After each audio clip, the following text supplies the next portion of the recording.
आज हम लोग इस लेक्चर में रोल एंड ड्रॉ के बारे में बात करेंगे। तो रोल एंड ड्रॉ एक प्रकार का ड्राइंग इंस्ट्रूमेंट होता है जिसको रोलर स्केल भी बोलते हैं। ठीक है, ये कुछ इस प्रकार से दिखता है रोल एंड ड्रॉ। इसमें क्या होता है, एक रोलर लगा होता है, ठीक है, और इसमें एक सेमी सर्कुलर प्रोटेक्टर भी बना होता है और एक स्केल का पोर्शन भी इसमें रहता है।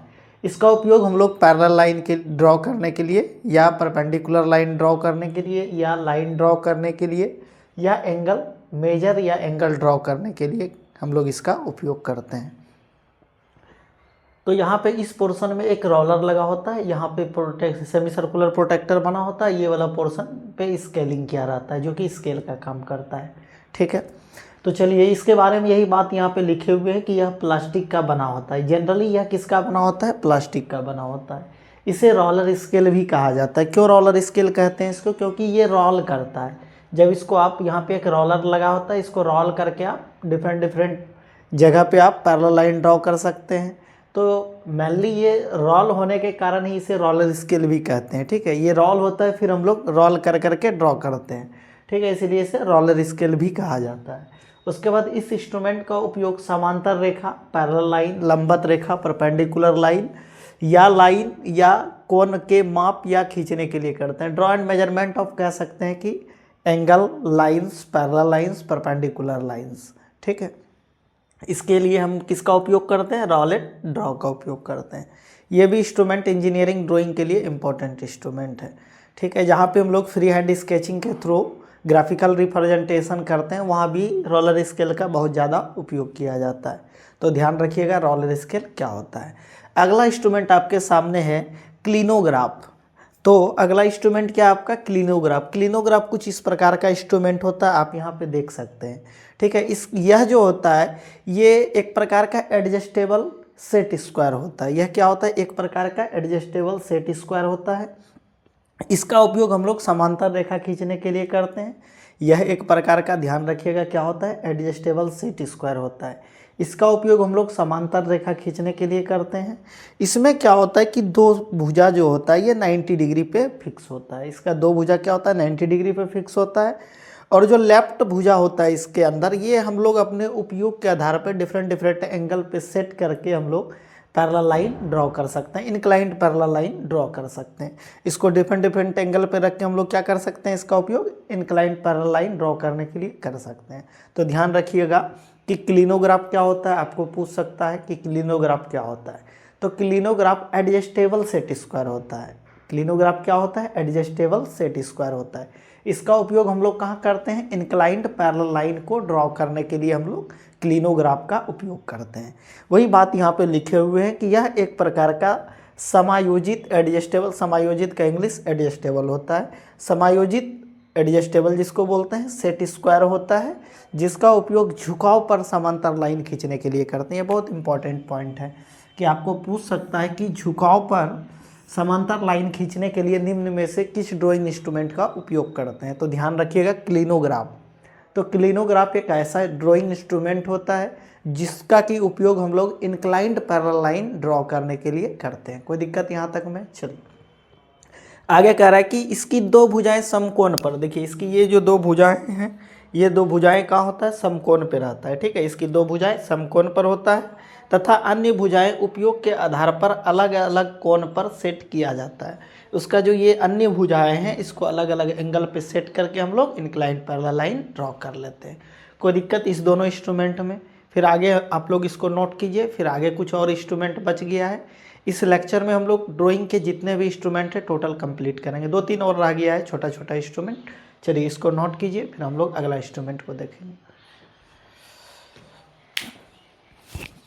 अब अगला इंस्ट्रूमेंट है आपका ड्राइंग टेम्पलेट। देखिए ड्राइंग टेम्पलेट क्या होता है, यह ड्राइंग का एक ऐसा इंस्ट्रूमेंट होता है जिसमें क्या होता है, प्लास्टिक शीट के अंदर डिफरेंट कह सकते हैं समबाहुभुज की आकृति कटी होती है और इसका उपयोग हम लोग समबाहुभुज आकृति बनाने के लिए करते हैं। ठीक है, और वो डिफरेंट साइज में होता है, अलग अलग साइज में, अलग अलग कह सकते हैं भुजा के सीट पे, अलग अलग भुजा के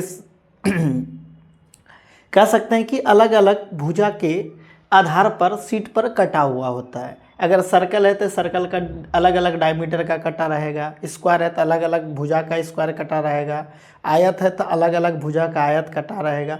तो जनरली आप कह सकते हैं कि ड्राफ्टिंग टेम्पलेट जो होता है यह प्लास्टिक का एक सीट होता है जिस पे समबाहुभुज की आकृति कटी होती है और इसका उपयोग हम लोग समबाहुभुज की आकृति बनाने के लिए इसका उपयोग करते हैं।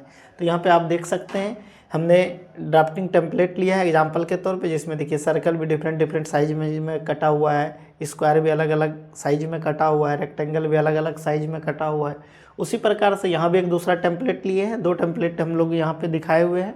तो जिसमें देखिए त्रिभुज अलग अलग कह सकते हैं भुजा के आधार पर कटा हुआ है, पेंटागन अलग अलग भुजा के आधार पर कटा हुआ है। तो जनरली ध्यान रखिएगा कि ड्राफ्टिंग टेम्पलेट क्या होता है, यह ड्राइंग का एक ऐसा इंस्ट्रूमेंट होता है जिसमें कि प्लास्टिक के सीट पर समबाहुभुज की आकृति कटी होती है और हम लोग जो आकृति कटी होती है वो अलग अलग साइजेज में कटी होती है और इसका उपयोग हम लोग क्या करते हैं, समबाहुभुज की आकृति बनाने के लिए करते हैं। ठीक है, ध्यान रखिएगा। इसमें वृत्त का भी शेप कटा रहता है, समबाहुभुज वृत्त के अंतर्गत नहीं आता है। तो ये नहीं समझिएगा कि समबाहुभुज बोले तो वृत्त भी इसके अंदर बना हुआ होता है अलग अलग साइजेज में। ये भी एक अलग अलग सेट में मिलता है। ड्राफ्टिंग टेम्पलेट जो होता है ना 3, 4, 5 के सेट में रहता है, सब पे अलग अलग आकृति कटी होती है, ध्यान रखिएगा। तो चलिए वही बात यहाँ पे लिखे हुए हैं कि विभिन्न प्रकार के आयत, वर्ग, वृत्त, त्रिभुज आदि समबाहुभुज बनाने के लिए इसका उपयोग किया जाता है। तो टेम्पलेट का उपयोग कहाँ करते हैं, समबाहुभुज की आकृति बनाने के लिए, सर्कल बनाने के लिए किसका उपयोग करते हैं हम लोग, ड्राफ्टिंग टेम्पलेट का उपयोग करते हैं। वही बात लिखा हुआ है कि उपर्युक्त आकृतियाँ प्लास्टिक के सीट में कटी होती है, कोई दिक्कत। तो ड्राफ्टिंग टेम्पलेट क्या होता है, आपको पूछ सकता है एग्जाम में कि ड्राफ्टिंग टेम्पलेट का हम लोग उपयोग कहाँ करते हैं। तो का ध्यान रखिएगा, समबाहुभुज आकृति बनाने के लिए करते हैं और वृत्त बनाने के लिए भी टेम्पलेट का उपयोग करते हैं, कोई दिक्कत। चलिए अगला आता है आपका ड्राइंग क्लिप्स, कि ड्राइंग क्लिप क्या होता है। तो हम जानते हैं कि ड्राइंग बोर्ड पे ड्राइंग शीट को रख के हम लोग क्या करते हैं, ग्राफिकल रिप्रेजेंटेशन करते हैं। तो ड्राइंग बोर्ड को जब ड्राइंग बोर्ड पे ड्राइंग शीट को रखिएगा तो उसको फिक्स करने की आवश्यकता होगा। यदि आप फिक्स नहीं कीजिएगा तो शीट थोड़ा सा इधर उधर होगा तो आपका ग्राफिकल रिप्रेजेंटेशन भी क्या आ जाएगा, एरर आ जाएगा, गड़बड़ा जाएगा, कह सकते हैं एक्यूरेट नहीं बनेगा, एक्यूरेसी मेंटेन नहीं हो पाएगा। तो ड्राइंग बोर्ड पर ड्राइंग शीट को फिक्स करने के लिए एक ड्राइंग इंस्ट्रूमेंट का हम लोग उपयोग करते हैं जिसे ड्राइंग क्लिप कहते हैं। कुछ इस प्रकार से दिखता है ड्राइंग क्लिप और ये मार्केट में स्टील या प्लास्टिक का अवेलेबल होता है। ये जनरली स्टील या प्लास्टिक के बने होते हैं, इसलिए मार्केट में स्टील या प्लास्टिक का आपको मिल जाएगा। और ये हमेशा 4 के सेट में मिलता है। क्यों? क्योंकि ड्राइंग शीट का 4 कॉर्नर होता है, चारों कॉर्नर को हम लोग फिक्स करते हैं, इसीलिए ये 4 के सेट में अवेलेबल होता है। तो ध्यान रखिएगा कि ड्राइंग क्लिप क्या होता है, इसका उपयोग कहाँ करते हैं। तो ड्राइंग क्लिप ड्राइंग का एक ऐसा इंस्ट्रूमेंट होता है जिसका उपयोग हम लोग ड्राइंग शीट को ड्राइंग बोर्ड पे फिक्स करने के लिए करते हैं। उसके बाद ये किसका बना होता है, प्लास्टिक और स्टील का बना होता है। ठीक है, उसके बाद ये 4 के सेट में उपलब्ध होता है। वही बात यहाँ पे लिखे हुए हैं, यह एक ऐसा इंस्ट्रूमेंट होता है जिसके द्वारा ड्राइंग शीट को ड्राइंग बोर्ड पर फिक्स करने के लिए उपयोग किया जाता है। अगला लिखें कि यह प्लास्टिक तथा स्टील के बने होते हैं। यह जनरली प्लास्टिक और स्टील के बने होते हैं। एक लास्ट इसमें पॉइंट लिखे, यह 4 के सेट में उपलब्ध होता है। मार्केट में जब लेने जाइएगा तो ये 4 के सेट में आपको मिलेगा ताकि 4 कॉर्नर को अच्छे से फिक्स किया जा सके। तो हमने देखा कि ड्राफ्टिंग टेम्पलेट क्या होता है, ड्राइंग क्लिप क्या होता है, इस दोनों में कोई दिक्कत नहीं होना चाहिए। अगर ड्राइंग आज हम लोग इस लेक्चर में ड्राइंग इंस्ट्रूमेंट को कंप्लीट करेंगे, अगर किसी प्रकार का कोई दिक्कत हो आप लोग कमेंट कीजिए ताकि हम लोग और उसको बेहतर बना सकें। ठीक है, इसको नोट कीजिए। आगे और कुछ 1-2 इंस्ट्रूमेंट बच गया, उसको भी अभी देख लेंगे। चलिए नोट कीजिए।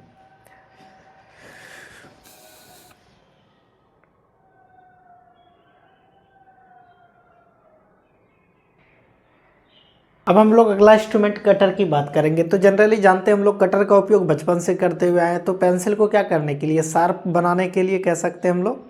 ठीक है, पेंसिल का जो क्रोड होता है, ठीक है, उसको शार्प बनाने के लिए हम लोग क्या करते हैं, कटर का उपयोग करते हैं, कोई दिक्कत। चलिए, तो सैंड पेपर एक यहाँ पे आता है, इसमें से ये सैंड पेपर ही इंपॉर्टेंट है। रबर कटर इसका तो बचपन से उपयोग जान रहा है, इसके बारे में कुछ क्वेश्चन भी राइज नहीं होगा, आपको सैंड पेपर के बारे में पूछ सकता है। तो ये सैंड पेपर क्या होता है, देखिए यहाँ पे एब्रेसिव कह सकते हैं मटेरियल का एक परत होता है। ठीक है, एक पेपर लगा होता है एब्रेसिव मटेरियल का, सैंड वगैरह का जनरली। तो इसका उपयोग हम लोग सैंड पेपर का उपयोग करते हैं पेंसिल को अत्यधिक शार्प बनाने के लिए। ठीक है, पेंसिल के पॉइंट को इस पर अगर स्क्रैप कीजिएगा तो क्या होगा, वो अत्यधिक शार्प बनेगा।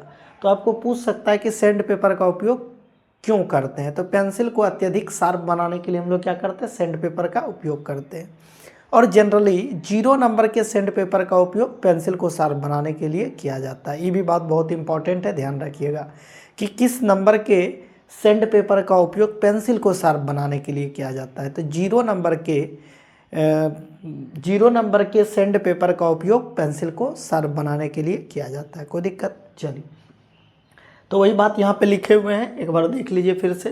कटर के बारे में लिखे हैं कि ड्राइंग पेंसिल को शार्प बनाने के लिए इसका उपयोग किया जाता है। अगला है कि सैंड पेपर, तो ड्राइंग पेंसिल को अत्यधिक शार्प बनाने के लिए सैंड पेपर का उपयोग करते हैं।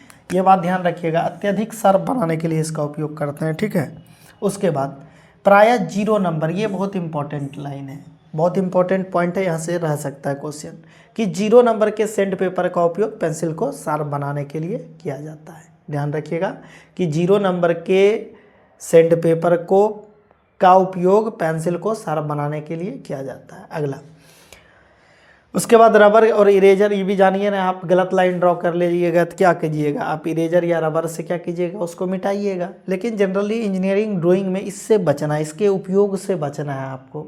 ठीक है, हमेशा सही लाइन ही ड्रॉ करने का कोशिश करना चाहिए। ठीक है, लेकिन जानना एक ड्राइंग इंस्ट्रूमेंट है इसके बारे में, तो ध्यान रखिएगा कि गलत लाइन जो हम लोग ग्राफिकल रिप्रेजेंटेशन में ड्रॉ कर लेते हैं उसको रबर या इरेजर के थ्रू हम लोग क्या करते हैं, इरेज करते हैं, मिटाते हैं। उसके बाद ड्राइंग में जो रबर का उपयोग करते हैं वो सॉफ्ट होना चाहिए, नहीं तो उस पर क्या होगा, जब मिटाइएगा तो पूरा काला काला धब्बा बन जाएगा।